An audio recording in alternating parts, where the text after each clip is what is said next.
Hello everyone. Today I am going to show you how to set up a local web server on your computer so that you can run your website or your web application and have things run in the same way as they would as if it were your live website or application out on the internet. A lot of websites use what's called a LAMP setup, L-A-M-P, lamp like the object that lights up a room.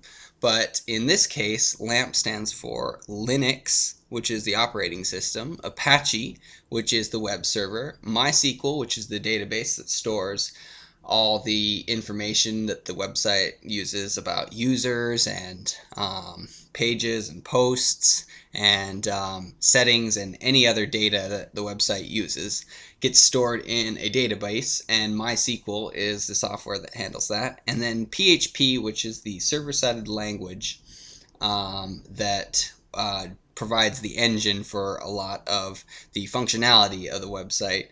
A lot of popular CMSs and frameworks run under LAMP setups.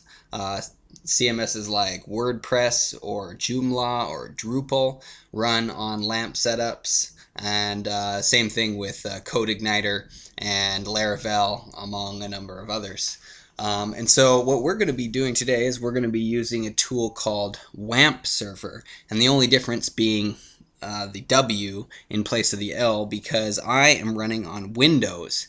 And there's also a MAMP server that you'll want to look into if you're using a Mac, but because I am using Windows, I am going to be setting up WAMP server. So I'm going to go over to WAMP's homepage by searching for WAMP in Google, and you're going to want to look for the download section here, and they have a number of different versions, whether you're running on a 32 or 64-bit machine, as well as different versions of Apache, MySQL, and PHP. And you're going to want to choose the version that supports whatever CMS or application framework you're using, whether there are certain dependencies of certain versions of PHP or something else that you might need. I'm just going to choose the one that's the most recent, up to PHP 5.4 on 64 bits, and it gives you this prompt that